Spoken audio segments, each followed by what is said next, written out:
بسم الله الرحمن الرحيم. اللهم صل وسلم وبارك على محمد وعلى اله واصحابه اجمعين. يا صباح الفل وصباح الهنا وصباح الياسمين، صباح التفاؤل على عيونكم يا احلى متابعين. صلى على الرسول، كل سنه وانتم طيبين وعيد سعيد عليكم، اللهم امين. ما تيجي نشوف الفرختين دولت عملنا فيهم ايه. الفرختين دولت جولي بالليل. هو اوردر يا جماعه، دوت اوردر انا عاملاه النهارده لجماعه يعني. بعتولي الفراخ ديت بالليل. مسكتها، طبعا هي كانت متلجه، هما كانوا جايبينها لي متنضفه بس كانت متلجه. طبعا سبتها لما فكت خالص براحتها، وبعدين انا مسكتها تحت الحنفيه غسلتها غسله حلوه ونقعتها بالليمون والدقيق. وهي طبعا هي مغسوله، بس لازما عشان هي فكت تاني من التلج فلازما انا اغسلها تاني. الفرخه اللي انا بقطعها دي يا جماعه بسم الله ما شاء الله اللهم بارك، بالهنا والعافيه للي اكلها او اللي اكل منها.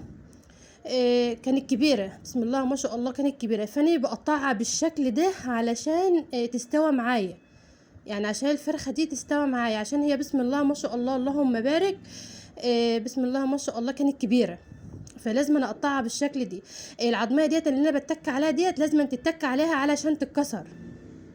هما كانوا فرختين، واحده يعني تقريبا، وهي واحده كبيره واحده صغيره.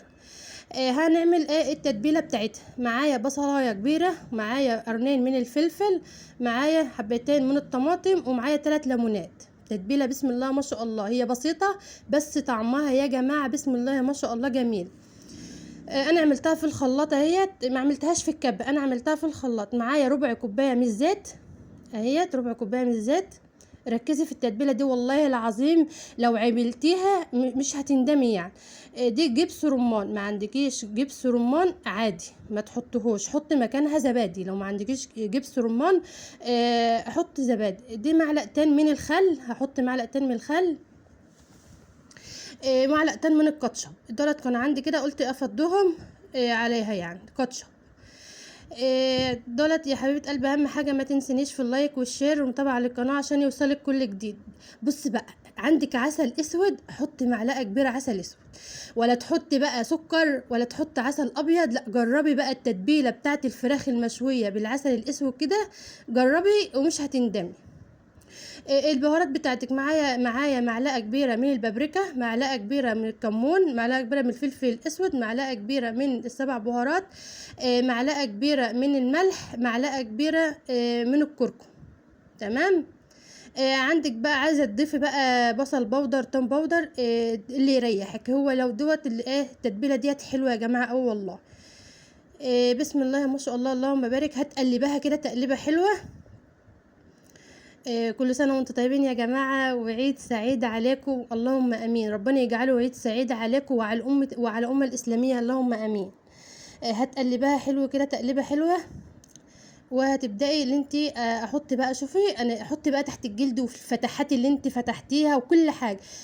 ديت انا عاملاها كده بالليل، انا عاملة التتبيلة ديت بالليل، يعني انا هبيتها في التتبيلة ديت. تمام كده، يعني هيصبح بقى هولع عليها، يعني هي تفضل في التلاجة وهولع عليها تاني يوم. انا هحوش بقى المعلقه وهبدا اللي انا اقلبها بايدي كده. بسم الله ما شاء الله الفرختين اهمت يا جماعه. دي كنت حطيتها بقى في التلاجة، دي تاني يوم يا جماعه. هتجيبي بقى الشوايه بتاعتك وهتبدا تعكها زيت. عكي الشوايه بتاعتك زيت، او سمنه، او اي حاجه اللي هي عشان ما تلزقش في الشوايه بتاعتك دي. الفرخه بسم الله ما شاء الله كبيره، انا هحطهم الاتنين جنب بعض على فكره يعني. انا في الوقت ده بقى كنت حاطه ميه سخنه على البوتاجاز. ليه؟ عشان هحط في الصينيه ديت ميه سخنه علشان تقوم معايا الفراخ بسرعه في الفرن. تمام كده. انا كده حطيتها في الفرن اهيت. وكنت على فكره انا حطيت عليها فحم يا جماعه، هي اخدت معايا ساعتين في الفرن. الفراخ قعدت معايا ساعتين في الفرن، وحطيت عليها فحم، يعني انا جبت فحمايه ولعت عليها كده وحطيتها برضو عليها فحم، لفتها بالفحم كده يجي ساعه. واشوفكم ان شاء الله في فيديو جديد.